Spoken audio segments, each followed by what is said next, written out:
Hey, Jeremy Lee here, voice of Makoto in Persona 5, and I am so excited that you found your way here to the Raw Dogs podcast because as a fellow cheesehead and a lover of all things Wisconsin, how can you not want to hang out with these guys who are spreading their love of gaming and making the world a brighter, more positive, definitely more fun place. So check it out, hang out for a while, and enjoy the Raw Dogs podcast.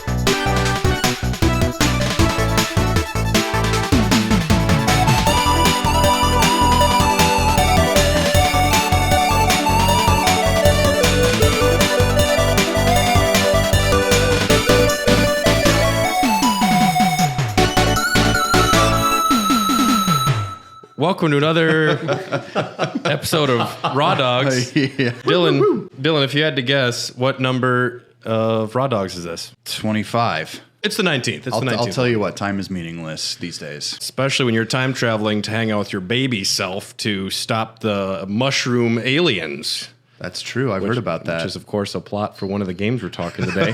I'm Brad. You know me as the second favorite Raw Dog. And then your first favorite Raw Dog is, of course... Oh, that's highly doubtful. But yeah, it's me, Dylan. Big Tex. Big Tex. Actually, I think I'm... Big Slim. Ooh, yeah, Big Slim. That's my new thing. Especially since, like, Mario could be called that, too. Paper Mario, anyways. Very much so. Very slim. Very slim. All right, well, who do we have with us on this ship that's going down? My name's Dominic. And Dominic, you're a big figure in the gaming journalism scene, aren't you? Back in China, I actually wrote an article, a review. I had it framed on my apartment wall. Who knows where that is now? What did you review? Some Japanese RPG that came out. And our friend from up north? I am from the tropical north. Yeah, this is Jamie. Nord. The Nord, eh? And I wanted you on this episode for one reason, and it was to say... Yes, so, just to paraphrase a little bit, people in Canada do say Mario. But why? But why? It's tradition. Back in the motherland, it's tradition to say Mario. But you know how they say it in the land that the actual name originated, right? We do. But actually, guys, I have been practicing. I've been here for like a year and a half. Nice, okay. Can you say it? Mario. I was pretty close. I could still hear a lot of accent. Doesn't that feel better, though? A little bit. Okay. bit. I'm trying to become one of you guys. Right, okay, yeah. Assimilate.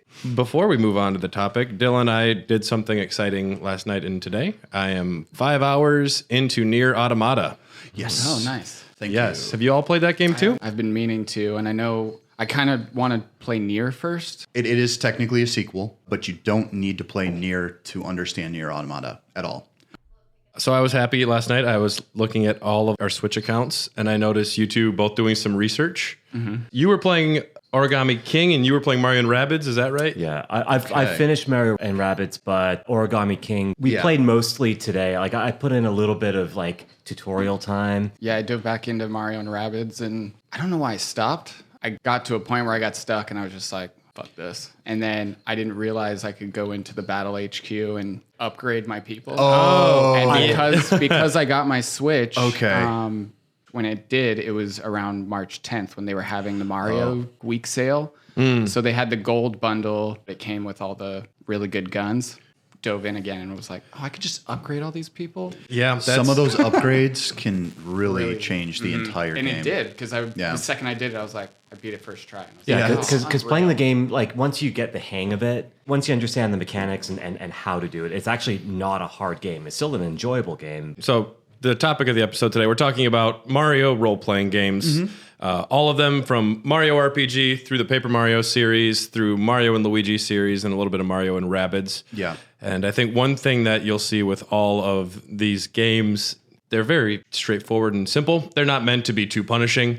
That's Nintendo's whole thing. It's their brand, right? Yeah. Accessibility. Yeah. I would argue that Origami King can get pretty punishing. So in our experience so far... I'm relatively far. So we're not super far, but So far, it's been like, is this all you got? We've lost like no HP. Yep, that'll change. That's so good to hear because the game has so much potential. I'm liking it, but the gorgeous. battle is just so simple at the beginning. First, let's go all the way back to 1996 to the originator of Mario in role-playing games with Super Mario RPG: Legend of the Seven Stars. Are you guys familiar with this one? I'm familiar. Have you ever played it? I have not played it. I played a little bit, not enough to actually say, yeah, man, I played like 8 hours. It was more sure, like just like, you pick it up, you try it. Right. Oh, this is cool. But you're not in that right headspace to really log time. Dylan, I imagine you beat it. I beat it probably for the first time in 2008. I think they put it on the Wii Shop, or I got it lent from a person in the dorms when I was still in college, and I know I played that version of it as well because playing it on there's no better way to play it than on an actual SNES. Oh, of it course, just feels too good. And at the time, that was a very rare game that was super expensive and extremely hard to find. It's a game that actually I think looks better with the CRT, like the scan lines and everything too, because it's got that wonky isometric 3D graphics. Yeah. It's a great game. I played it again, beat through it this year. Some of those platforming puzzles are not good. No. I don't know if you've ever played like Landstalker on the Genesis too. Yes. Which is like a Zelda clone, but it's isometric. Exactly like that. And it is just not meant for platforming those things. Yeah, like your aspect of view or whatever you want to say, it's too skewed to really line up those jumps, right? It's almost impossible. You want to jump straight towards a platform, but you have to go right then left. That's right, yeah. I mean, I would argue that at least Landstalker feels like you're on more of a grid, because if you're on a grid, you can kind of space your jumps properly and you can kind of rationalize. Even if you're on like a second level of something, you can kind of rationalize what that jump is actually going to do. I definitely playing it again, I was just kind of like, ugh. I probably got to the mole village and I was just like, I don't really want to do this right now. Yeah, I was definitely doing a pound through as fast as I can play through. But one thing that this really started for all these games is just really fun dialogue. They're all really well written, and the NPCs will be saying just like alarming things. I love that in every one of these games, Mario is like deified and every lady's like trying to bang him. Yes. Oh, yeah. Yeah. Every female character, oh my could God, not you're give up. Mario. That's called being slick. Look at that mustache. Yeah, a lot of mustache jokes. Oh, yeah. One of the things about this game that, besides like the writing, one of the reasons that it kind of turns me off these days is how weird and garish the color palette is. That and the soundtrack, there's something so whimsical and weird, it really just fucks me up. The soundtrack for this game was by Yoko Shimomura. She would go on to do the whole Mario and Luigi series. She did Street Fighter 2's soundtrack. And the design for this, so Squaresoft were the ones that wanted to make this game because they, for the lives of them, they couldn't figure out how to get role-playing games to America because we're all just running around, not wearing masks and not paying attention to good games. I'll sneeze wherever I want. Yeah, very, very topical. you, very sir. ahead of its time. Very ahead of its time. They wanted to get RPGs to America. We had to miss on a couple Final Fantasies, and then they dropped Mystic Quest over to us, which was the most dumbed down version of an adventure game, which is still fine for different reasons. Yeah. So they actually made the pitch to Nintendo that they should make an RPG with Mario. On the surface level, like I wouldn't see that in my head as necessarily just, that's a great idea. So we live in an age right now where Mario can literally just do everything under the sun because it's just name brand recognition. But back then, like this was even before the first Mario Party. So there wasn't this idea that Mario was kind of this like placeholder for other ideas as like a property.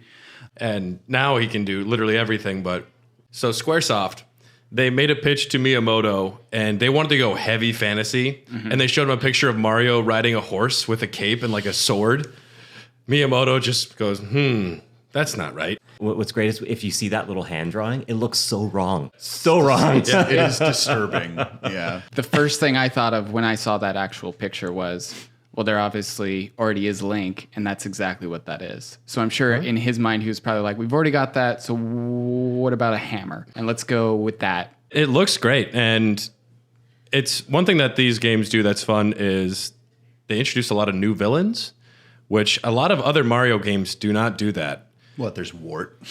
I know. I was so bummed. I forgot about him. Yeah, I know. They need to bring Wart back in something. I think that is a missed I think opportunity it's right a now. rights dispute. They got all the other Doki Doki characters now. Maybe no one's had the vision for it. Yeah. Well, after Mario Odyssey, the next thing to do is Super Mario Dreamland. I would say Super Mario Nightmare, but that would be too crazy. That's a bit much. No one would want that in the title. Yeah, Bowser's Nightmare could be like the last stage or something like that. But where you go in the dream world, and then you can get real weird with stuff again. And you can even have Wart be the bad guy. But One thing that even Miyamoto, like the reason that you didn't get a ton of RPGs that were based on the actual like IPs in-house is because Miyamoto really doesn't care for RPGs all that much. He doesn't. There are a lot of things we truly missed out on just because Miyamoto's like, well, I don't like playing it. Why would a Westerner like playing this? So it's, we missed out on the first Mother game because of that. It's the reason we still haven't gotten Mother 3 here. Mario RPG, Squaresoft did quite a few things differently for the gameplay than they had done for prior things with the, what do they call it? The action command battle system. Yes. Because this must have been the last game they worked on before Chrono Trigger and 7, I want to say. Because this was after 6 that this came out. They were doing a lot of things differently. Another thing that's kind of different is they used very small numbers, which you kind of realize how unnecessary those big numbers are in a lot of RPGs, and it's a little more manageable for the younger gamer when you just see 4 HP and Mario will do 1 bump of damage every time. When it comes to the action commands, have you read about where that came from? So apparently it was this guy, growing up as a kid, he had this toy. It looked like a big laptop, he said. And it was all about hitting buttons to a certain rhythm. So it's almost like the very first Dance Dance Revolution almost. Sure. So in a development meeting, he just had that image of his favorite toy in his head. Yeah. He said, hey, how about hitting a button at a certain time to do more damage? And I think it really does a lot to keep the player engaged too. Oh, for sure, yeah. And there's different characters have different mechanics for how they'll attack too, which is kind of fun. Or you need different timing because Mallow will take like a wind up. They have different attacks, and they really get into that more in the later like Paper Mario games where you have to do completely different button presses and everything. Who's your favorite companion? Are you talking about who is the coolest companion or who is the best Who's your favorite? Gino. It is Gino. I mean, Mallow's fun. Okay, so the cast of characters that join your party, you have Princess Peach, who becomes your healer. You have Bowser, who's your tank. And then you also have Gino and Mallow. Mallow is the first character you get. He's a little cloud boy who thinks he's a frog. And when he cries, it just starts storming. It's very cute. And his grandpa's a frog, and you're like, you don't look like a frog, dude. And then later, it's really great when you get to the Nimbus Kingdom because he's actually Prince Mallow who went missing. Yeah. There's like the guy who makes a statue. He's like, "You're Mallow, you're the prince," and then Mallow goes, "What?" Mallow has a cool special technique. It's called Psychopath. Which I don't know why they don't just call it like scan or assess, but he uses psychopath on people to figure out what they're thinking, which is fucking awesome. I love it. It's an aggressive word to use for an ability. This little tadpole frog guy is like going psychopathic on people. But some of the interesting things that characters might say, if you scan Birdo says, "I just love life." Well, I mean, Birdo's a trans character, right? One of the original. I think Birdo's probably extra happy because she made the decision that she wants to be that person. I think so. Yeah. Not in America. Never in America. But she can shoot big ass eggs out of her mouth. Yeah, I'd be happy about that. I used to have chickens, and the eggs definitely come out of the butt. If Mallow scans Lakitu, he says, "Why do people hate me?" He drops giant spikies on you. He does pick you up off the out of bounds area in Mario Kart. Yeah, but he's getting paid for that. He's helpful, but he does it really slow. I know he's getting I don't paid. hate him for doing it. You know he could do it faster, though. He takes his fucking time to punish you. He sure does. He comes all the way over, slowly sets you down. It's because no one tips him for his service. I mean, he controls the camera in Super Mario 64 as well. Oh shit, I forgot about that. Yeah. Yeah, he's the camera guy. So the bad boss, like the big bad guy, isn't Bowser. It's a character named Smithy, who is of the Smith gang. Who's a blacksmith, and he just makes weapons, anthropomorphic weapons that want to conquer the planet, which is what all of these bosses are essentially. They're very one note. You don't actually see Smithy until the very end of the game, but the first bad guy you see is Exor, this giant sword that dropped from the sky through the castle. And when you're fighting Exor late in the game, one of the things he says is, "I am so utterly alone."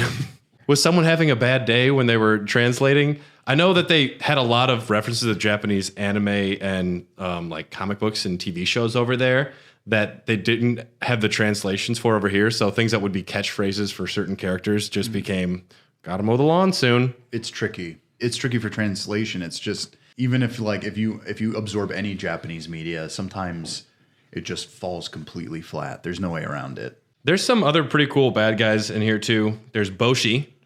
Boshi is a blue Yoshi with an attitude and the rival of Yoshi. Boshi is a loner and wears sunglasses and a spiked collar. It's very clever. Boshi sounds like a rebel without a cause. Dude, Boshi doesn't give a fuck. And oh, man. Yeah, he's really fast. You have to race him in this game. Shit. I hate that racing minigame. It's not good at all. No, Is that the one with the cookies? Yeah. Yeah. Oh, okay. Yeah. I keep seeing video after video of that. Yeah. 1 cookie, 2 cookie, 3 cookie, 4. Jonathan Jones is the most notorious pirate to ever roam the seas. Classic Nintendo name. Oh, he's great. He's a shark that you have to fight in his like ghost ship, and then you beat him. He's like, you know what, Mario, you're a cool guy, and then he backs you up on the next boss fight. If there's a pirate character, they always like turn in the end. I respect you. When we get to 1,000-Year Door, and he defeats that pirate ghost, and he's like, I'm a ghost. You can't kill me. And he's like, okay, well, can I just have that star? And he's like, God, why didn't you just say that at the beginning? Why didn't you ask, Mario? By the way, your mustache is excellent. Oh, everyone always talks about his mustache and his suspenders. There's some villains that are just, they're frustrated with how cool he looks, so they try and talk shit to Mario. And it never works. Maybe I should change my look up then. Yeah, man. Yeah. Grow that mustache out. The suspenders is what you don't have. That's right. That's what I need. And the hat. Nintendo and Square, they had a breakup With a after plan. this. What are the details on this? Because I'm a little unclear as to why they just decided to not continue this. It was because they wanted to make Final Fantasy VII, and they wanted to make this big game with FMV cutscenes and a lot of 3D animations, and the 64 could not do it. But they were limited on space, and that's why they jumped to PlayStation. Yep. They also tried to bring as many developers over as they could. And Nintendo was very upset that not only were they leaving, but they were trying to tell everyone, like, don't make it for the 64. You make more money for the PlayStation. So they didn't get along for a long time. So is this because discs have more space and are cheaper versus the Nintendo 64 cartridge? There would have been no way for them to make FF7 on the 64 unless it was like an 8 cartridge mess. Even then, it probably wouldn't be close. Before we go past Mario RPG, we have to mention Geno, who is everyone's favorite character from this series. Geno isn't technically his real name. Even he is like a creature of the Star Road. And when the 7 stars get scattered, he is a celestial being sent down to help solve the crisis. And placed in a puppet. This kid is playing with all these, like with a Mario doll and a Bowser doll and a Geno doll. And he said Geno looked the strongest, so I just grabbed that one. He's somewhat of a glass cannon. He can hit hard with some, maybe like almost like a blue mage, I'd want to call him. He can hit kind of hard, but he will go down quick. Or like a ranger type. Yeah. He's a badass, though. He just drops in. He's like a celestial ranger. Well, he can like something. shoot stuff out of his fingers and stuff. Like, that's pretty awesome. Geno and Peach were endgame characters for me. Nintendo and Square broke up, and they wanted to make another RPG. They wanted to make Paper Mario as Super Mario RPG 2. Mm-hmm. Square put the kibosh on that and said, you can't do that, which is strange to me that you couldn't just take your Mario IP and put... I mean, maybe it's because they wanted to put RPG 2. From what I understand, they didn't object to that. I think during the development, they found that the game was going to be so completely different that they didn't want to call it that. That's what I've read. They did choose a drastically different art style for Paper Mario. So I played Paper Mario for the Nintendo 64 for the first time. On the Wii U. On the Wii U, maybe 3 weeks ago. I busted out the Wii U and went on to the fucking Wii U shop and downloaded a game. It's still running? Oh, yeah. Yeah. Wow. Y'all have played the 64 one, some of you. So I I've haven't actually played more of the Paper Mario games than I initially thought. So I've actually played the one for 64 that we're about to talk about. 1,000-Year Door, Super Paper Mario, and unfortunately, I've played a little bit of Color Splash. Okay. Well, Yeah. I mean, that's not unfortunate. At least you'll be the one here who played it. Well, it was very minimal. I mean, But- consider it research. He played it as long as he could. Yeah. So you have Paper Mario and then 1,000-Year Door, and My first thoughts playing Thousand Year Door after this is, wow, they really just go a lot of beat by beat, even characters. Yeah. They turned Goombella or Goombario into Goombella. Goombella, yeah. And Goombella's cooler. They turned Koops into Cooper. Cooper's cooler.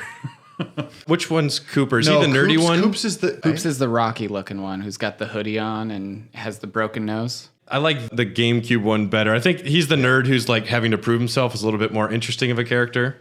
He thinks he sees his dad's skeleton when they go to Hooktail's castle. I'm like, this shit's dark. Yeah. Then it turns out his dad pops out of Hooktail like, I was alive in there the whole time. Yeah. That's almost worse. You were inside of a dragon for 5 years. I just don't know why he would feel too bad about it, because don't you become a dry bones when you die? Because I don't know. I've been playing a lot of Super Mario Party, and he seems like his own sentient creature, not like some necromanced weirdo. Dude, if I could become a walking skeleton after I die, what would you do though? You couldn't drink beer. You could still play games, I guess. You could. You'd freak people out. You'd spook people. That'd be my drug. Are you kidding me? But you'd be so dry. The eternal thirst is something I can handle. If I got to live after dying. I can handle the eternal thirst. Yes, exactly. Instead of multiple partners in battle, you have one partner who's with you. You can switch them out, but and you can control both of them in this and the Thousand Year Door. The world is all paper design, which they kind of went for that because they knew that they couldn't do Mario 64 style, and they're like, we have to do something to really set it apart, right, and make it unique.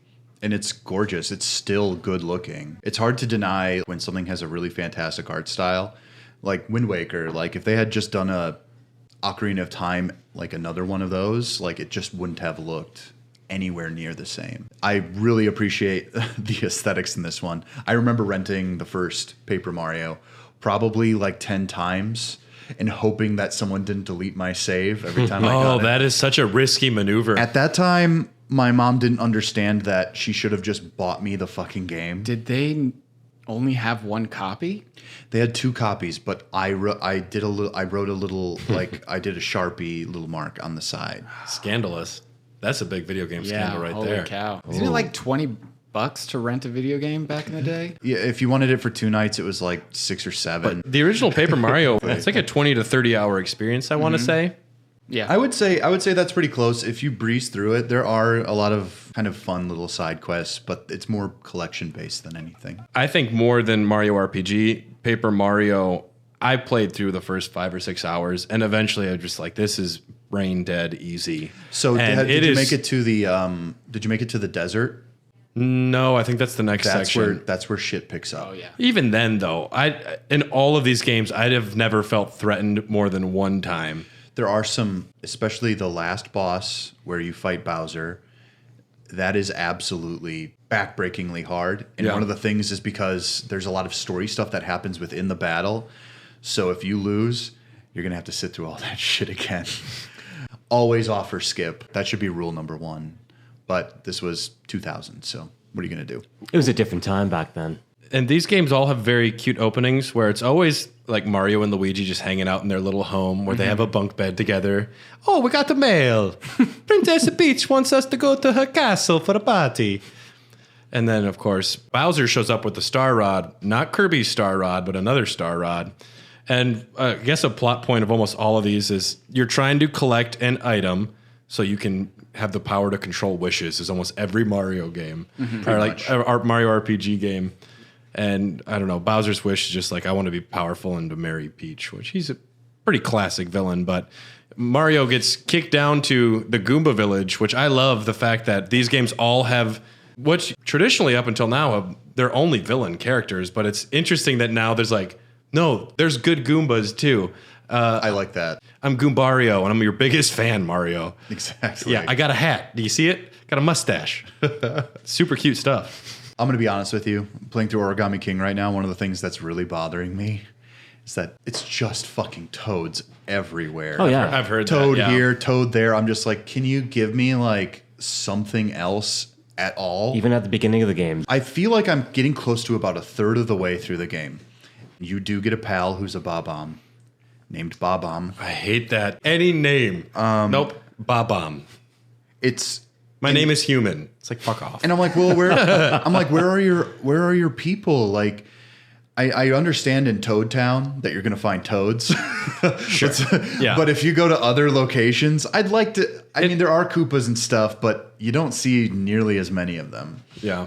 Yeah, they definitely tell you that he kidnapped all the toads, but you don't realize how many toads are in the actual universe until you play Origami King. There was even a time where I was like, oh, there's a bug on this tree. I'm going to squish it with my hammer. And then it turned into Turns a out to toad. be a And I was toad. like, oh, that was a toad. That's cool, I guess. It's fun. And then after a while, I was like, oh, for whatever reason, this dinner plate Is it is a toad.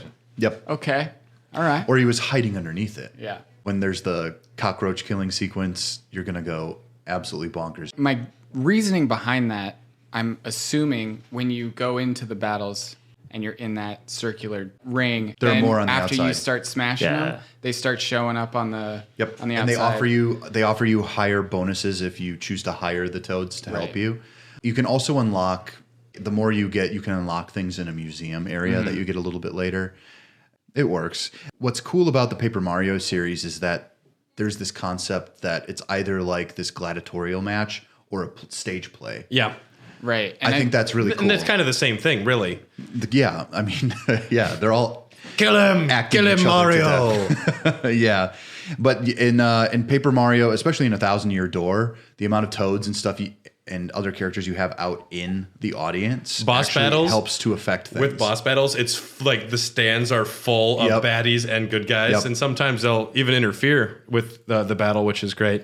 Mm-hmm. I like that these games don't have random battles either. You know, you see the guys coming, and then you yes. even have a chance to prior attack them to get the preemptive attack, or they can get you first, which is kind of cool too. It keeps you engaged because I think if it was just slogging through dungeons, it really wouldn't work as a Mario game. Oh, but I'd hate random encounter. you know, there's puzzle aspects to the dungeons. You're exploring. The original Paper Mario has some of that, but 1,000-Year Door has even where you can fold into a paper airplane. You can turn into a boat. Yes. There's a lot of different puzzle solving elements, which is It's puzzles, but it's also platforming. not to the usual standard of a Mario game you're expecting. But there are still like difficulty spikes in terms of that platforming. Yeah. So I can kind of appreciate that it maintains its identity even as it tries to be something new. And I just wanted to read at the end of the game, if you explore your house, you find out that Luigi has made a secret basement, and he keeps his diary down there. Yeah. And so you can read Luigi's diary, and that's what it says. Isn't that where we all keep our diaries, though? Yeah, I've only seen one secret basement, and that's Hooper's Love Dungeon. The sex dungeon, yeah. Yeah. So Luigi's diary.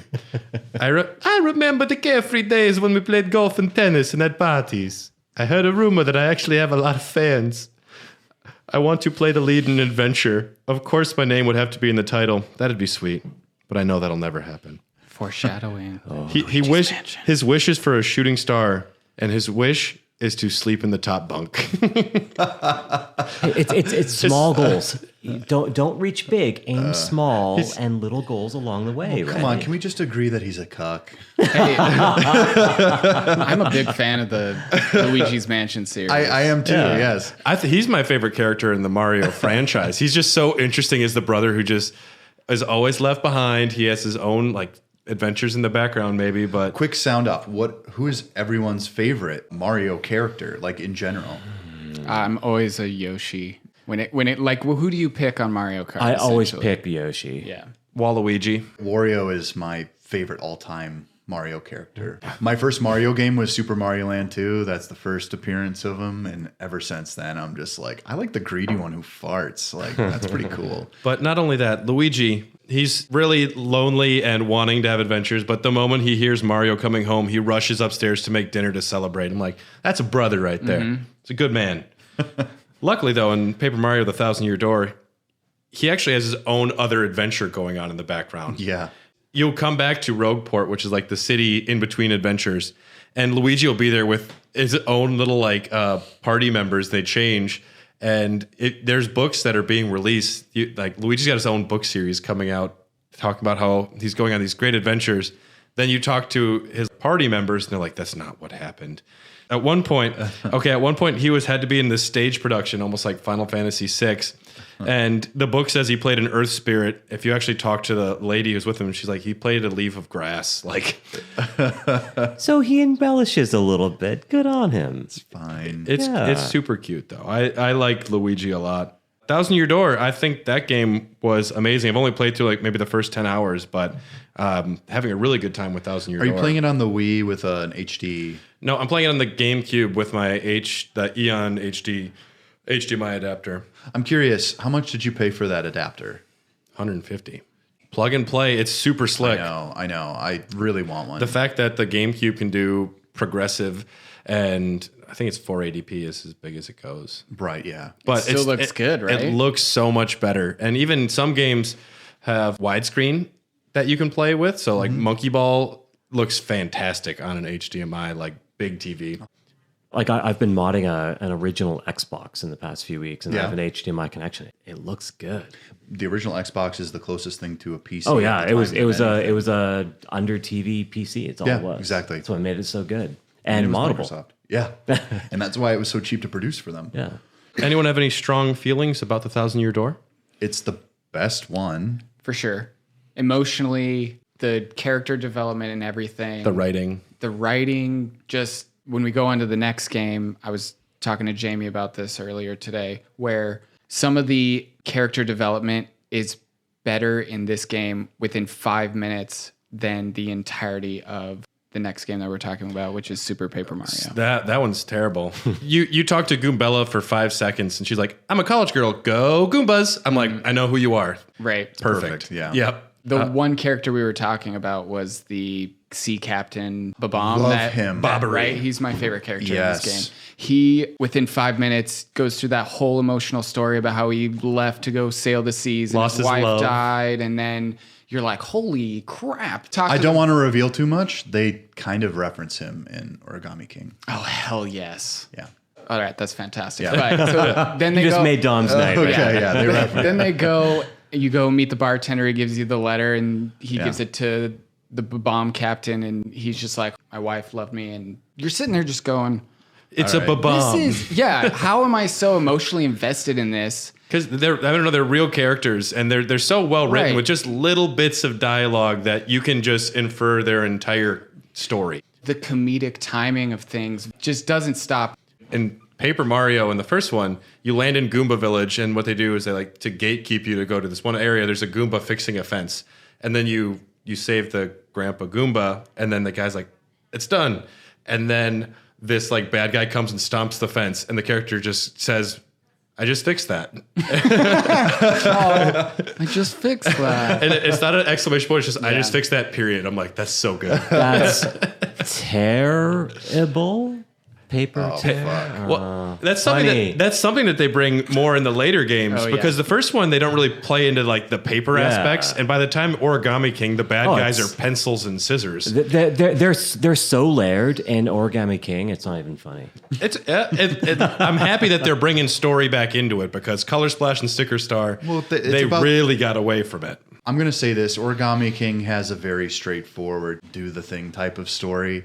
You'll go to this land, and then you'll go to this land, and then this land, and they'll all be kind of themed. A mountain, but it's got really cool, like, fall foliage. It's like Luigi's Mansion on Switch. Like each Yeah. level is a theme. Yeah. You know, it's kind of like that Well, it's the Nintendo lava, yeah. thing. It's their Lava, niche. snow. Yeah. It's interesting that these games, they're kind of geared towards earlier gamers, you want to say, because it's got a lot of that like baby's first RPG where the numbers are lower to an extent, but then they'll have just strangely adult concepts. Do you think it's because it's geared toward babies or because it's geared toward Americans? Americans? I think. I don't know. Because this guy is like, is this a game for babies? I'm pointing at Jamie, of course, who's Yeah. a Canadian.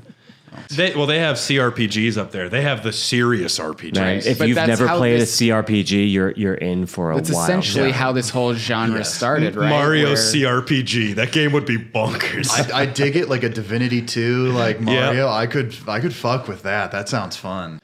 Nintendo strives to make games that are easy to play but difficult to master. And I think that's because if you're really good at the game, you can breeze through it quickly, but then they'll give you extra content, usually like end game bosses and dungeons and stuff like that. And they'll say, okay, well, here's the stuff for you. And this is the stuff that you were actually hoping for. Because sometimes you just want to get through something. There's only so many hours in a day. I think that's the philosophy. Well, it is bizarre though that, in Mario Odyssey, Mario takes his shirt off, he sees nipples, and it's like causing an outrage. In Paper Mario, The 1,000-Year Door, there's a scene where Peach takes a shower, she throws her dress up, Peach is just naked, taking a shower. You don't see it, but it's happening. Man. But then she goes out, and then she's talking to this HAL 9000 AI tech character. Who's in love with and it's her. heavily inferred that there's cameras in there, and he's like, I think I love you. And Peach is like, whoa, what the fuck's going on here? And it's so bizarre. Yeah. Not only on top of the shower scene, there's the scene where who knows what he can and can't see, infrared, whatever. I don't know. I don't go into that sort of thing. But he gives her the ability to turn invisible. But With But an her umbrella. clothes are unable Yes. to be invisible. He's like, so she yeah. has to get naked in order Well, that's to how invisibility progress works, in the man. plot. yeah, he's just like, I just want to keep watching you. We I'm like, got- She's "Kinda naked creepy." in this video game on several occasions. It's not just like a shower scene. But hey, that's the RPG life, right? That's right. You should see it for the CRPG. Super Paper Mario made a lot of people upset Deservedly so. because it's not an RPG. It has light RPG elements, but I will Yeah, you're say being this. pretty generous there too, though. it technically does. I can't say that it doesn't. They went off the fucking deep end with the story too, because there's almost no Mario characters in the towns. There are all these things called pixels, which are not interesting to look at. I didn't care for their design at all. And it's like a cosmic love story of Count Bleck trying to, I don't Fuck know. a butterfly. Fuck a butterfly. Yeah. Oh, I've had that dream. Am I right, guys? Oh, shit. Wasn't it critically acclaimed at the time for having one of the best stories? Cosmic love story. He seeks I to hear it destroy picks up a existence. little further in. The end guy actually isn't Bleck, but it's the Jester. It's almost like a Kefka type thing. Have you played this one? I have. And I see what they were going for. So essentially, it's a platformer where you can switch between 2D and 3D, and there's different aspects where you can't see something this way, or it's easier if you switch to 2D. It's, I think, a novel gimmick that they don't do enough with. I think it was a headache for them to design, and a lot of it doesn't pay off in the end. It is cool how how you can like trap some of the bad guys, the enemies, into the 3D world, and then they're still 2D. That's kind of cool. You flip it so that it's almost like a third person from the back. Right. game. Yeah. There's a part in the story where in order to traverse to the next level, you have to go into limbo and go to the next door, essentially. So they eliminate all the backtracking that you would have to do, which was cool, but the way they did it was just so It's like unbelievably boring. It's like Carl Sagan trying to explain how the 2 dimensions works in the cosmos. I don't know Right. if you've seen it, but it's kind of like that. I don't know. It's a cool concept that they do a few cool things with, but ultimately it just becomes kind of tedious. Right. You're going through town. I have to flip it. You go in there, and you don't have infinite flip either. So, It's timed. Yeah. Oh, really? Which is, I think, a Right. poor mechanic because then It you're doesn't take away anything. you're but- always flipping, and it takes like a second to flip over, and it just. I honestly couldn't play this game for too long. Some people say it picks up later on. It's at one point the most straightforward, boring platformer. Or it's fine, it's cute enough, but it's easy. And then they'll have the most obtuse puzzle where you have to do 3 certain jumps on this one platform, and then something opens up, and you weren't telegraphed this before. Right. It still has this problem to some degree. Even in Origami King, there are times where I was just like, really? This is the thing that's fucking me up? I think that's something that's kept through with this development studio. Yeah, the story was very generic for everybody. But when it comes down to it, every time you beat a chapter, there's like this little cutscene where it tells you, oh, there's this love story going on. Somewhere like halfway through the game, you figure out, oh, it's his little butterfly character. And then you get to the end, you beat the boss, and then they both have to sacrifice themselves. So they're ultimately never allowed to be together, which everyone was like, that's such an emotional story. It's ultimately the oldest romance story. The story is out there, and it's pretty I don't think it's a bad story, but I think that the gameplay and everything surrounding the story made people lose interest, and I think Miyamoto might have just considered the fact that like people don't like the story. No more story in Paper Mario games because it didn't work in this one.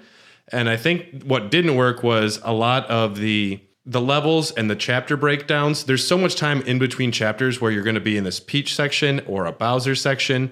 And ultimately, I wound up getting bored with Super Paper Mario pretty quick. And I don't think it was the story's fault, but I think Miyamoto might have blamed the story as one of the faults. And that's why in our next two games, there's almost no story in Paper Mario Sticker Star and Paper Mario Color Splash. So from what I understand, Miyamoto stepped in at some point and said, you can't make up characters and put them in a Paper Mario game anymore. He did come forward because the bad guys in Sticker Star and Color Splash are just Bowser, I want to say, right? Right. I think his reasoning behind that was, well, people aren't liking these games, and I think it's because you're deviating from the original source material. Your bad guy's name was Count Black. You know, that has to be true. Otherwise, I feel like this development company could have done a lot more. Like, they've already proven they can do it. They've got talented artists. They can obviously pull from some of these people. Like, I mean, Bombette, are you fucking kidding me? That's awesome. Yep. And her little, like, wick for her bomb is like her ponytail. Yes. Right. Great design. I could give a fuck about fighting Bowser. I just don't. I really don't care. They do some interesting things with the Mario and Luigi games, which we'll get to after these, where Bowser isn't the main villain, but he always winds up being the end boss in a way. You spend an entire game inside of Bowser's like colon at one point. It's great. But My dream. okay, Paper Mario. Yeah, shit. Paper Mario Sticker Star. This is the story. A sticker fest is happening, and Bowser shows up and steals the sticker comet. And then you have to get 6 pieces of royal stickers to stop him. That's it.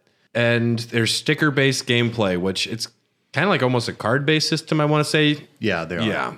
Devoid of story. The battle system, people weren't super receptive to. They made 2 really fucking awesome Paper Mario games, and then they started trying to get weird with it, which I don't think is a bad thing, but when you make the 1,000-Year Door, which is the most epic Mario story with characters you love. People still revere it. I saw news articles It's God today. status. People like, give us a fucking remaster of 1,000-Year Door, please. If they bundled the first 2 together, HD on the Switch, that would be the best-selling title of that month and the month after. I promise. Like, Well, right now, probably the rest of the fucking year. The amount of shit they're coming out with right now, I would guarantee that they would fucking true, absolutely yeah. be selling hotcakes on that. yeah, that's exactly right. Yeah. I do like the concept of stickers in a paper world. That's cool. Yeah, but if you don't have anything to fucking say about it, then Right. who gives a fuck? But this is where they started introducing things that it's like Yoshi's Woolly World and Yoshi's like Crafted World. It's just like, okay, well, the game is literally the aesthetic. I will say this, I do like both of those games. Oh, those Yoshi games I like are Yoshi's fantastic. Woolly World. I have a Yoshi Woolly amiibo, and I But love the it. main draw is not the in-depth platforming Yoshi is doing. It just looks fucking great. Yeah. Origami King has such an amazing art design that I almost want to say that as well. But their gameplay is unique enough with those concentric circle manipulation puzzle, Rubik's yeah. Cube puzzles. And the boss battle system in Origami King look amazing. I'm just so glad, Dylan, that you said it does get harder because the circle system, the way it is, and within like the first, let's say, hour of the game, is so fucking boring. It truly having a is. good time. And the only thing that's pulling the only thing that's pulling you through is literally the idea that there's somewhere new to explore and little secrets to delve into. But once you actually get to the third boss, everything changes.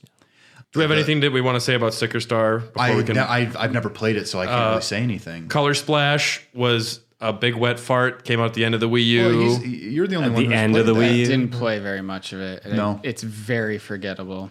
It's supposed to, I mean, it looks great.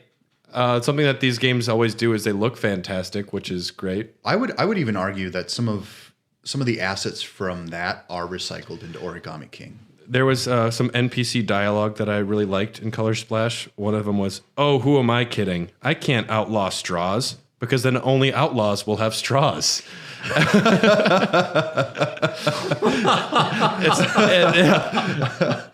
Who am I kidding? And it's getting back to the grander thing. If you make guns legal, then only the bad guys have guns. Say again, is this a game for babies or Americans? There's another part where Mario's in the water with some characters, and they say, "I feel like we know each other pretty well, Mario, but not watch each other take baths yet." You know, We've all been there, right, boys? Only the AI. I was there. You were in the tub with me. Yeah. It's crazy.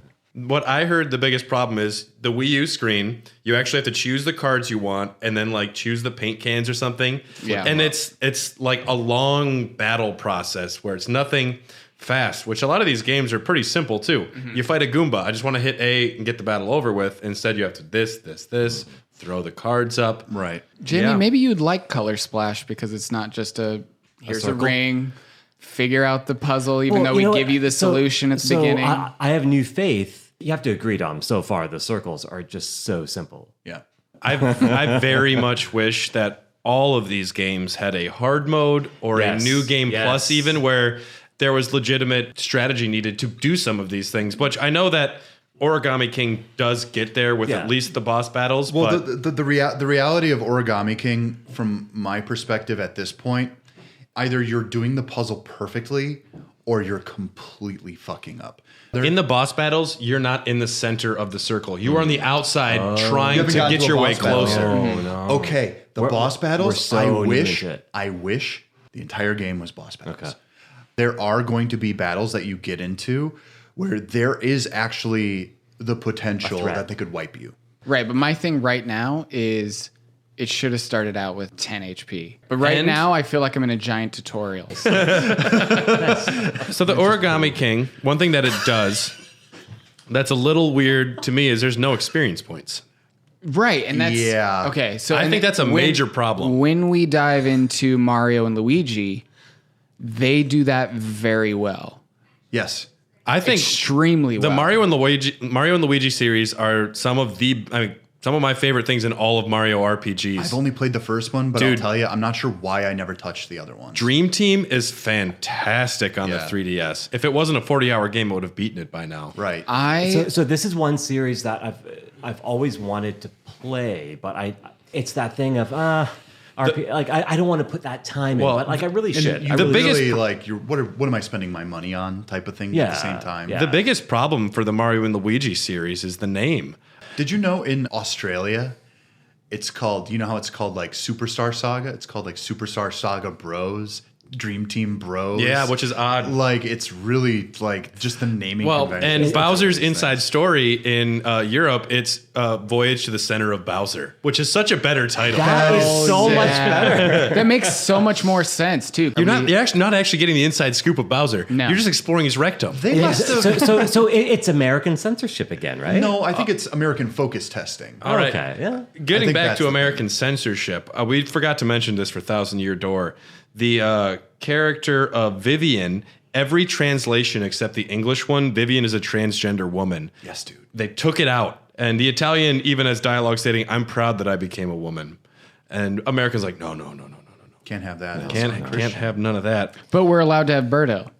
But Birdo isn't explicitly stated. What's cool about the Mario and Luigi games, so after Super Mario RPG, Chihiro Fujioka and Yoshihiko Miyakara, those two worked on the original Super Nintendo game with Square. They broke off and made their own company after that. To me, the Mario and Luigi series is the true successor to Super Mario RPG. Absolutely. It has all of the core gameplay mechanics that they were using in that original game. It has the same composer, kind of the same. You're exploring the environment. There is puzzles. There is no random battles. And all of the Mario and Luigi games have an over-the-top crazy plot, mostly to great effect. I think it works well most of the time. The first one, you have a character named Cacaletta who steals Princess Peach's voice. You have to go to the Bean Bing Kingdom to get it back. Partners in Time, you have to travel back in time, team up with your baby selves to fight an alien species of mushrooms. That one got short-shifted on the remakes. They skipped it. I don't know why. Weird.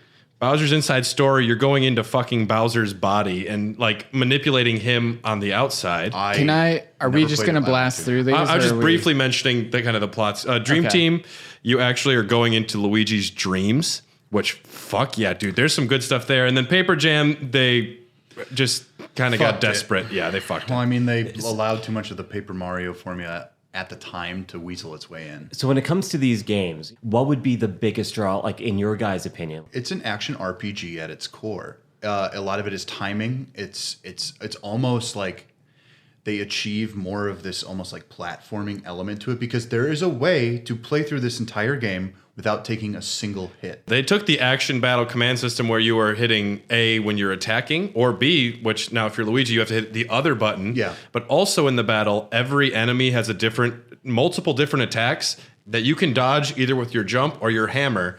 So you have to be using all the buttons, because Mario and Luigi control differently. You don't know which enemy might go to which guy.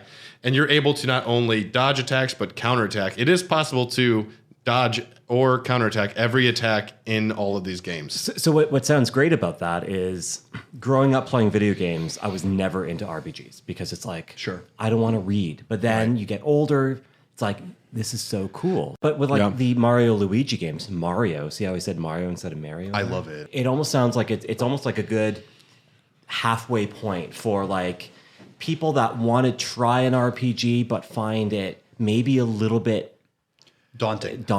And maybe boring, where you have all these action elements where it actually keeps you engrossed. I would argue that some of the, you want to call them dungeons, or the spots you explore before your boss battles, they are on par with Link to the Past or Zelda games. And that's kind of how they're designed. And there's different ways that you interact with Mario and Luigi or with the babies, where you have different moves that you can do where you have to you can hit Mario with a hammer and shrink him, and then he can go under small spots. You can team up together and do long jumps. Like with this cool spin move, it's really rad, actually. Honestly, Dream Team is my favorite out of all of these Mario RPG games. See, I never played the other ones. I only played the first one. The other ones were on the exclusively on the DS, pretty much. I know that a lot of people have Superstar Saga as their favorite, and I think it's just because that's nostalgic simple, or whatever it may be. But it might also be the best one because it's up there on my list. But for me, it's personally Bowser's Inside Story. From a design element too, speaking as someone who went to school for it and all this other stuff, the design focus they had, the way that they drew Mario and Luigi and the world around them, it's so great, was completely different than anything you've ever seen before. It's it's truly the DreamWorks of Mario games. If Nintendo's actually Pixar,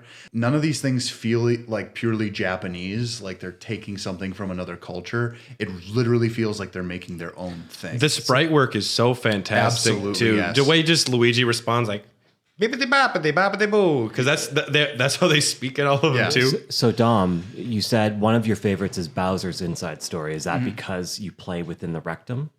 Well, that's obviously the top reason. Okay, but no, it's because dude, you pulverize his kidney stones, dude. you really do. It for whatever reason, I was having a good time having that back and forth, because while you're playing it, for those of you who haven't played it, you have Bowser. He's the actual main character of this game, and you can flip-flop on the screens between Bowser's story and Mario and Luigi, who are helping him throughout the entire game. But then there's also this great hardware mechanic where you get to a boss and the DS tells you to flip it on its side so that you're essentially playing as Godzilla in this it's very cool. Epic boss battle fight. I know Jamie hates this mechanic of the DS where you have to blow into it. But for whatever reason, when you blow into a microphone and Bowser starts breathing fire, something in my childhood brain was going, fuck yeah. Dude. I will say this about Dreamland, because they take that concept, Dream Team, yep, and keep doing that.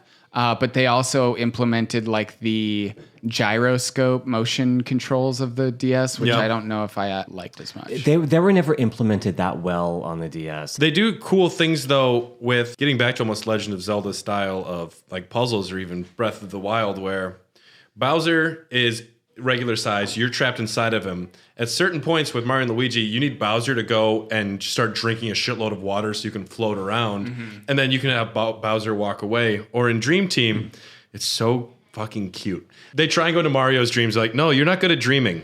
Luigi is all dreams because he doesn't do anything with his life. He's just dreaming about what he could do. So you go into Luigi's dreams, and the bottom screen is just Luigi just sleeping. And if you're talking in the dream with Dream Luigi and Mario and him high five, Sleepy Luigi goes, ha ha ha. And so cute. There's mechanics where you actually have to touch Luigi's hand and move it closer to like the air conditioner, and it gets colder in the dream. It's so cute messing with a sleeping. It's like almost a Mario 64 where it's fun to play with Mario's face. Back to Bowser's inside story. Is the lighting like super dark?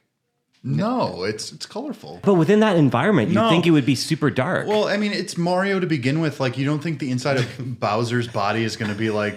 I mean, He doesn't I have don't know. any internal lighting system, you know? He does though, Yeah. because in the beginning of the game he sucks everything in. Oh, true. Because there's this weird concept where you go into a tube and then all of a sudden you're in the outside world and you're like, where did I just come from? Which tube was that? How is the peristalsis action? That means Dude, like... when you're in Bowser's perineum and you're getting real deep up in shit. there... What about the taint? Dude, we have to actually use the touchscreen to rub his taint. Nice. At one point. Nice. Great mechanic. Love that. You run a lot faster when you do that. Oh, tickle, tickle, tickle. The Mario and Say that into Luigi. the microphone. There is a bit where you get a rolling thing and it's just him hiding his boner. So he just curls up in a ball so no one can see it. And He you can can't- He's like, zip I'm across just the not screen. feeling well. I have to sit for a while. The first thing you have to do in Bowser's Inside Story after you're swallowed is to wake Bowser up. You have to go to his funny bone. And you have to tickle his funny bone, Yeah. and then he'll wake up.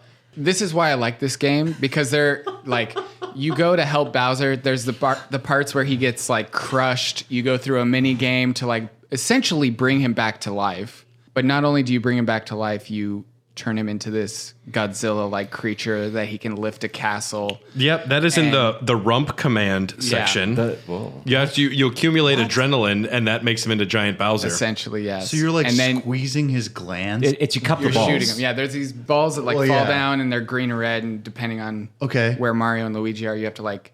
It's like a. Oh, I might have to play this It's shit. it's that- good. It's I'm gonna have to- fantastic. Is this really on DS good. or 3DS? 3DS. 3DS. Well, so there's one on the DS and then there's a remake on Cool. the 3DS. I'm gonna play it because squeezing glands. That's Like, my jam, when boys. when Your I was paper first playing it and it says tilt and of course I'm left-handed, so it says tilt it this way so I can still use the stylus and everything Yeah. with my left hand. Nope, fuck you. Well, Cheater. so That's not American, here's bro. why a lot of people like Dream Bros. Dream Team. They give you the option to flip-flop it so that it can be used right-handed. It just sounds like pandering to me, but you know. But when it Gimmicks. tells you to like flip it on its side, Being left-handed is a choice. That's what I heard. I will not confirm dude. nor deny whether or not my mom kept handing me a pencil to my left hand. Hi, Mom, if you're listening, which you're We not. love your mom. One of the stats in all the Mario and Luigi games, the luck stat is actually referred to as the stash stat, which Yes. is really great. Oh, hell Pretty yeah. sick. Well, when you level up in Superstar Saga, I remember specifically like you actually get a bonus where there's like almost like a slot machine that can actually like create one Yeah, more. yeah, of, yeah, like- and you can, It's- like- yeah. You can choose where you want your like extra Well, little bonus stats Yeah, to but go. it would flip around and you would have to like Either 1 hit or it. 4. Like a slot machine. Yeah, Yeah, Yeah, exactly. 1 to 4. Yep. So you could be OP or you could be like nothing really.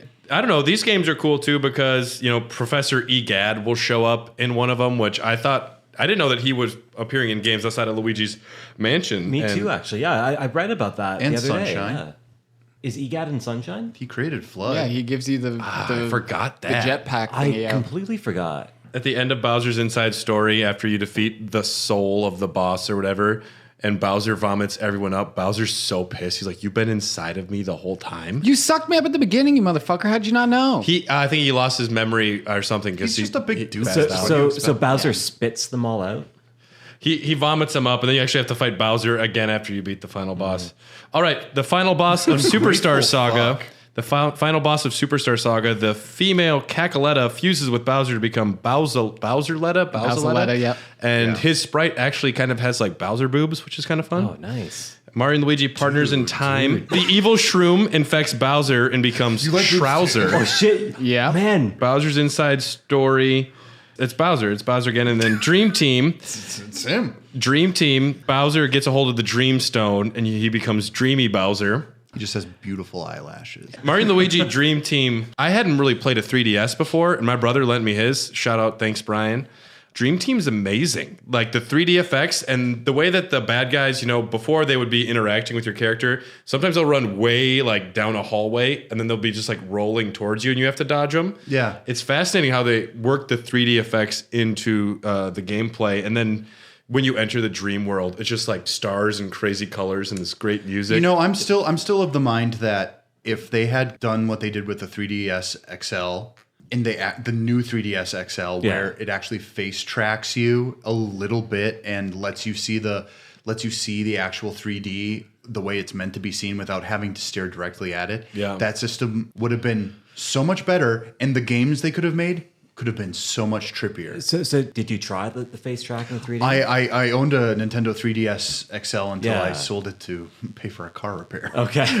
so like I still have like 2 at home for some reason, and it is a great system. wonderful. So, and actually one of the games that I wanted to try was Dream Team. It's only $20 to download now in the store. The other ones are still pretty expensive. You could get it for cheaper probably at a GameStop. You have to wear a mask. The last game that Alpha Dream made before bankruptcy, well, the last new one that wasn't a remake was Mario and Luigi Paper Jam. When they merged Paper Mario into the Mario and Luigi series. If you want to get into the lore, Luigi knocks a book over, which was the Paper Mario book, which it's kind of even in I those... don't like that implication. Well, even in Thousand Year Door, it starts off with you opening a book like this is the story of Paper Mario. I dig that, at least. There's still, Never-ending story. There's still You an go- audience in that one, right? In Thousand Year Door? Thousand Year Door, There there's definitely more of an is. audience. Yeah, because Yes. like the villains are literally scooping them up and eating them. It's the readers to of the regain, books. right? But when you look at it that way, great. It's a screenplay at that point, I guess. Yeah. And I don't know, the story for Paper Jam is a bunch of nonsense where Paper Bowser and other Bowser team up to kidnap Peach and Paper Peach. The final boss is Paper Bowser and his army of paper people all fold together to create paper armor for Bowser. He becomes Shiny Robo Bowser. It's a layered game. Yeah. With such high concepts. A lot of angles. Many angles. This game people weren't crazy about. It has some like paper mache battle mechanics, which is kind of like what they have in Origami King to an extent. Are we talking about Origami King now? Oh shit, man! Does it, played that game. I don't think anyone has. After Paper Jam and after they did the remakes, Alpha Dream did go bankrupt, so there are no Mario and Luigi games slated to be coming out. They did get a new copyright slightly earlier this year, but we haven't heard any rumblings. So, well, we have Mario and Rabbids or Origami King. Let's do Mario and Rabbids because I think do we that, can yeah. bang that out super quick. I fucking love think Mario and all of us Rabbids. have It's played so that. good. I woke up in the middle of the night last night. Like 2 o'clock in the morning, I woke up and I was like, "Fuck, I can't go back to sleep."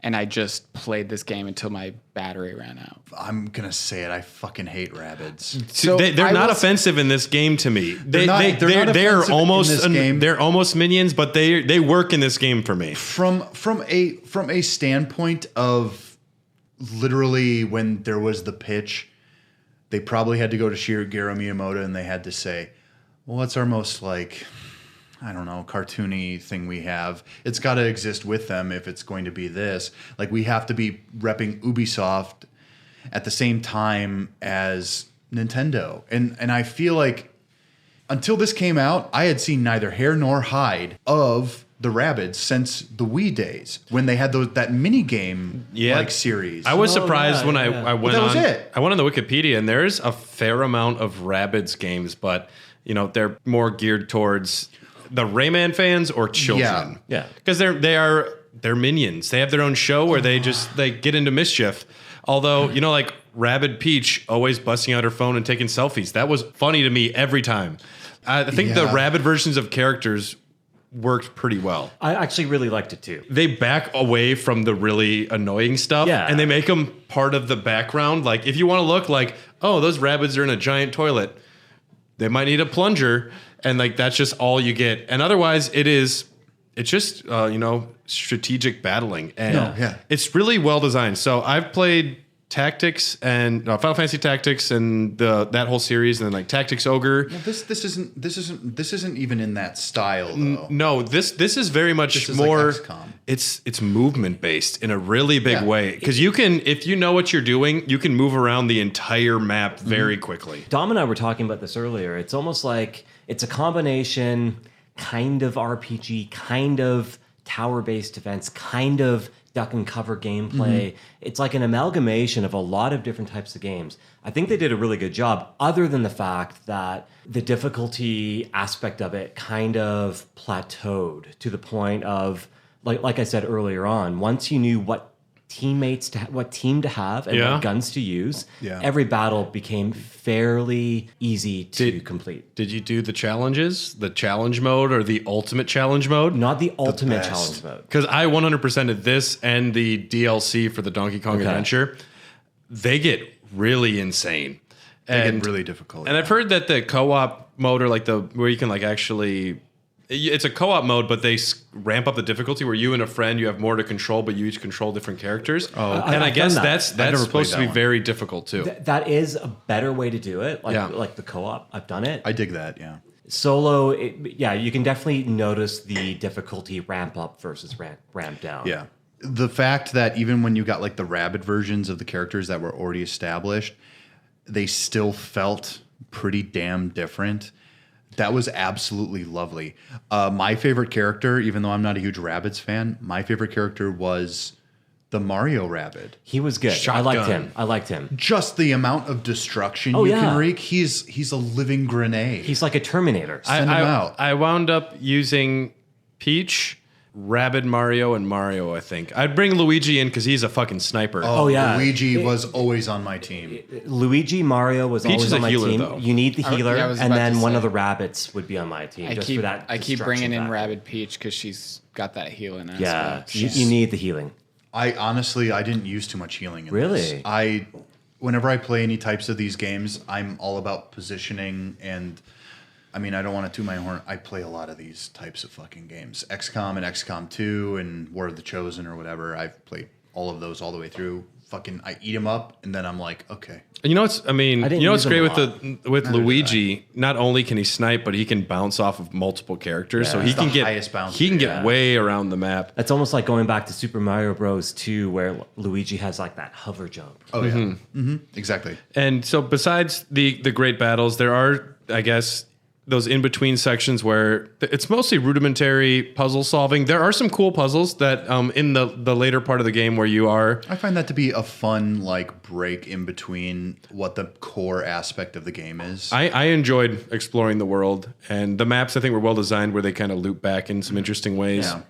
I beat all of Mario and Rabbids 100%, and then maybe 3 or 4 weeks ago we went on vacation and I downloaded the DLC because not only is the regular game only $20 or $15 on the Switch library most of the time, if you go online, the DLC was only like $6 or $7. I'm like, I know I'm gonna get $6 of entertainment out of this, and the DLC is great. You go through the time washing machine thing again, and it's Donkey Kong, Rabbid Peach, and then Rabbid Cranky Kong are the only 3 characters you get. Oh, hell yeah. And it is fucking awesome. And the challenge mode in that is even more difficult. But So I didn't like the actual level of the DLC. I'll have to go back to the challenge because I found the level just a rehash of everything else that I played. There was a that jungle game. level. it was cute that the bad guy was Rabbid Donkey Kong, which is like the first boss in the main game. Yeah. But he gets super weak when Rabbid Peach looks at him and he just wants to impress her, and she's like just taking selfies and doesn't care, and it just makes him pissed. Eventually, though, he's your Well, friend. she's been his Rabbid downfall, Polly. essentially, in the It's original. King Kong and Right. Well, when he Yeah. climbs up the tower and she just walks over to that little Jenga piece and just kind of fucking slaps it out, and then he falls to his cool, death, yeah. essentially. And then while he's falling to his death, she's just sitting there taking 30 selfies. Incredible. It's very funny. before seeing anything on the game other than the cover or some of the artwork, there's a rabbit missing all of its teeth wearing a peach wig. This is not interesting to me. Honestly, it scared me away from the game until I threw my neck out and I couldn't move for 3 days. And then it was only $20 on the eShop. I was surprised how much I loved it. And then I was surprised again with the DLC. I'm like, this game is so good. So it's one of those games where I would meet, being still kind of new to the city/country, you meet a lot of people because you say, hey, I'm an immigrant, I'm Canadian. They're like, oh shit, that's so cool. That's exactly what you said. You're like, hi, I'm an immigrant, I'm Canadian. He actually does say that when he and he's like, you want to talk about Bowser's rectum? That's how I met Brad. But anyways. He brought up Bowser's rectum in the first sentence. So, I'd be like, chatting with some people. They'd be like, you have a Switch? Yeah, I have a Switch. Play Mario and Rabbids. I'm like, I don't know. And finally, enough people were telling me exactly the same thing. I tried it, and it's a great game. It's amazing that, I mean, it's a Switch game that's not $60 or on sale for $55. Yeah. Because it's technically not first party. I think at the time, right, when it was announced, really all People were Nintendo very had hesitant. was Breath of the Wild. Yeah. And that's it. Well, David, Objectively speaking, It's a I know. great game. It's a fantastic. yes, I will know, say I this. know. Wild is- I had a controversial opinion on the regular Dogcast just when we recorded yesterday. So we'll have to explain it one day. it's pretty fantastic. It is. I'll say that It then. is. But the creator, David Soliani, famously, he's the one who cried when Miyamoto announced the game, and he was just so pumped to be working with Nintendo. that shit is so cool. But he was nervous. He's like, I'm using the Mario characters. And Miyamoto came up and was like, show me your colors, dude. Show me your Rabbids humor even more. Show me how crazy you can be. And it's like to have Miyamoto just come and like, nah, dude, just make the game fun. But don't make it about Count Bleck. Dad. We don't want Count Bleck fucking a butterfly. Other than that, have fun. But this is full circle, guys, because that's exactly what happened with Squaresoft going to Nintendo saying, hey, let's do an RPG. Yeah. It's the same thing. what if Mario swooped into the scene and had a cape, but also had this awesome fucking like Mega Man And the style horse gun? breathes fire. And then this guy fucks a butterfly. And what if he eats garlic and farts? And Peach is naked. Peach is naked, and the computer whole loves time. her. And And she's then- like, But she's dressed as a rabbit. And then And you got to time travel back in has time a to your sh- baby self. And then you put Luigi's hand in Bowser's a bucket of cold rectum. water Bowser's and you jizz rectum. on his face. I think we just full circled that. We full Speaking circled of this full whole bit. circle, should we dive into Origami King? Yes, wow. let's do it. Let's do okay, it. that's perfect. I mean, you guys have played a bit of it, and you've kind of told me what your first impressions are. How far have you gotten? There's no spoilers. I'd say it's this like point, an hour and a half, 2 hours. Which I love the fact that the first scene you see them in is in a Mario yeah. Kart, a Luigi Kart, technically. Luigi's But just- But Dom, you brought up a really But good point. it's- Is it a combustion engine? Because that would burn. They talk about Yoshi power instead of horsepower later in the game. Do that. Like this Oh, cart has okay, so there you 150 go. Yoshi power, which There I'm you like, go. very cute. maybe it's powered by Yoshi eggs. Who knows? Do you like the paper smoke coming from the back of Luigi's cart? I think that's a really good Yes. addition. That's like such a subtle thing. I Creatively, enjoy that. these games are incredible. Yeah. Even the terrible ones. And I like Yeah, that. So that's a good point. In the Origami King, you have Oliver, who is the Origami King. Or as I like to call him, the emo Prince of Darkness. Oh yeah, He's very emo. He's like, oh, I hate my dad. Flip hair. I hate my dad I hate so him much so that we're not much. even going to talk about him, and I'm just going to name just myself I- the guys- my game, guys, you recently did a heinous thing. Guys, I'm the crow. I'm so dark. I will and not watch The moody. Crow I'm again, the Jamie. crow. We already watched it once. What's cool about the world design is there's streamers that you actually follow the streamers that are like To the tied up to actual the place. castle, Yeah. which I think is brilliant. And A what's real sense of the world is how I would describe That's it. right. Because it And- really actually connects everything. Yeah. you're always seeing the streamer in the background when you're going to this thing, and then it's guarded by the League of Stationery, which this is that's really what they're unique where Yeah. you are fighting colored pencils or a scissor or Objects. scissors or a stapler, like things that are very dangerous to The paper. second one I just fought was a rubber band person. Yep. And it's really unique. Then you also have the Velementals, and it's really cool They're game summons. design. It's almost like an RPG office yeah, space. essentially, Yeah. yeah. Which that's not a new thing for the Paper Mario world because No. I know they had them in I think Sticker Star, if not Those if are not Color like, Splash. Those are special stickers called things, which you could like go and get Yeah. a fan. Yeah. But they were single use, so if you used it, you had to go all the way back to this other part of So the if world. there was to a get boss another battle one. that you needed it for, you had to trek all the way back to get another one so that you could use it within that boss battle if you kept Classic fucking up. Nintendo. And I like that Origami King. So I watched the battle with the first Elemental, and you're actually using the controller. Like you reach out and you'll grab him, and then want to. Is that with if you the want to. 1,000-fold arm? Yeah, because you actually are moving stuff, but you can Yeah. like actually use a controller and make it like slam Yeah. the turtle, which I would not want to use if I was using it in like handheld mode because I do not want to shake my Switch. I was using his Pro Controller. You don't like that? See, I got it. into it. I actually liked that mechanic. Yeah. It feels cool to some degree. Yeah. Straight away, for me personally, I saw the this nervousness may or in may your not be eyes. a popular opinion. Just right when you have to rip off the wall to find the secret passageway behind the cell or whatever, I was like, I'm gonna hate this. Did you turn off there's an option to turn it off. I saw well, see, that, I didn't yeah. know that, but it just you don't have to brought do me it. back to Dreamland where I'm rolling all the wrecking ball of Luigi's right. and I've got to do, the back and that forth never to collect works. them all. And I Yeah, was that just never like, works fuck good. this. During the rubber band boss battle, you're supposed to pull rubber back all the bands. rubber bands, and then you release to actually like make it feel like you pulled. That's tight. And That's then it tight. like hits them for a certain amount of damage. If it's when it's used in a subtle way and it's Yes. not It's not integral to constant. all Yeah. of the gameplay. It's not constant. It's like Mario Galaxy. Like just using it to like Yes, point at exactly. stars Yeah, is yeah. fine. That's Yeah. great. I know where you're getting at, Dom, with like overuse of it, but I didn't mind it, but I can see how it can get really annoying because it's not super intuitive. I would say they never cross the line though Yeah. with it. I feel like there are some puzzles you will end up using it for. However, for the most part, this is just another way for them to kind of break up the action, which is honestly like they keep showing you new shiny toys is how I would describe Origami King. And if they give you enough shiny toys, you're always going to be invested, even if some of the other aspects are weaker, especially like random battles. It's part of the layers of the game. Exactly.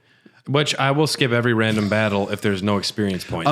The money actually means something later. There are going to be boss battles where if you press the start or the plus button, you can hold it to extend time, but it will literally be like you have to like the number of those coins go up. So if you're really stuck on something, you just have to pay to keep it going. They actually make the coins worth something.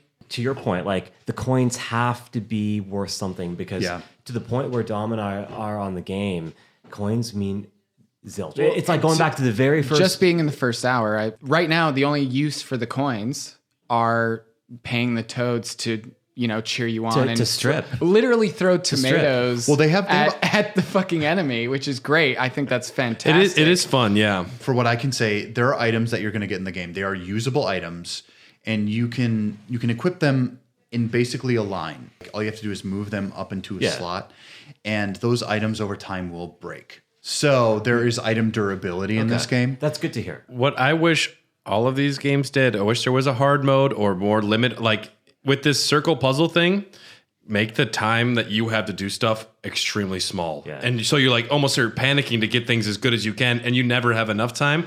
I don't know. I wish I felt more of a challenge across the board on almost all of these. Play with this guy, Jamie, because every time I'm in that circle, he's like 20 seconds, 10 seconds, 5 seconds. you're gonna fuck and it I'm up. going, that doesn't even make any sense. That hasn't been 3 seconds. Yeah. But So you have to I'm either- sitting there panicking, and I don't know if he's doing this to me because I have 50 hit points at this point. I'm doing it And 'cause I'm a dick. Even though, well, yeah, but even though I have 50 hit points, he can do that and freak me out, and I'll fuck up a puzzle. And then it'll be like, well, you've got another turn, so you might as well just go ahead and just knock him out now. What a coincidence. You have 3 turns this round. Which is why we were worried about you. So that's the whole thing.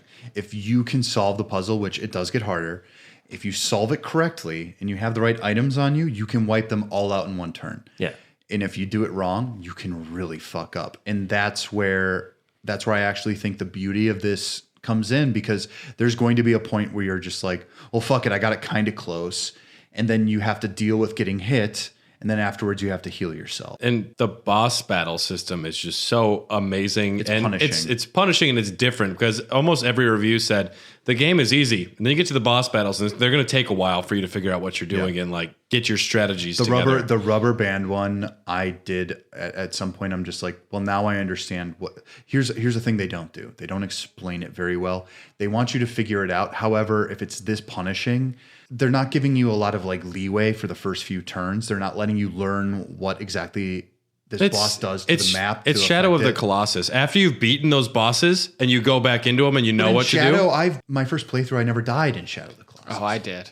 But even then, when you know game so much. when you It's such a good know game. specifically what you're doing, you can just run up to the boss and do it first try. The issue isn't that if you know what's going on, you can do it. It's you can't learn by observing. You can't watch what the enemy does and kind of get the idea. Like the third boss in Shadow of Colossus, it's this guy with this giant sword and he smashes it down near you. Very and then giant you climb, sword. And you climb up that to get to the top of him. But I mean, if you hold back and kind of tease the boss a Yeah. little, you can kind of see what they're trying to do.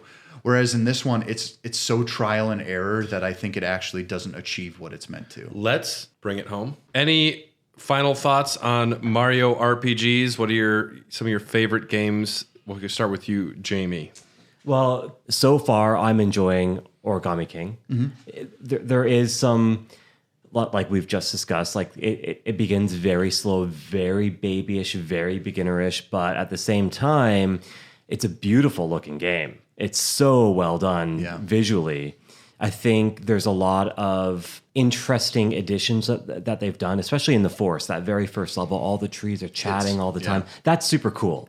And then the big musical scene, that's pretty dope right there. There's a lot more of those. Yeah, Yes. I saw Okay, I saw a good, 'cause review and When I was telling him about all the old Paper Mario games, I was like, they're all plays. And like to the point where, like I said earlier, the villains are literally scooping up the audience to eat them as health. Has at any point while you were playing it, have they panned out and has there been an audience? There hasn't yet from what I've played, but there is the like at the very beginning you play that like crowd. memory game and there are people like, oh, you got it. The more toads you find, the bigger your crowd. Right, gets. exactly. So, but before that, even there are people clapping and cheering you on, and I'm like, is this the play? Is there a play? Is this It's an more audience? like I would say it's more of a sport. And like I keep then- saying, it's like gladiatorial. Last night, him and his wife were playing it, and today when we played it together, he goes, "This is where it gets really weird, and I don't know what's going on."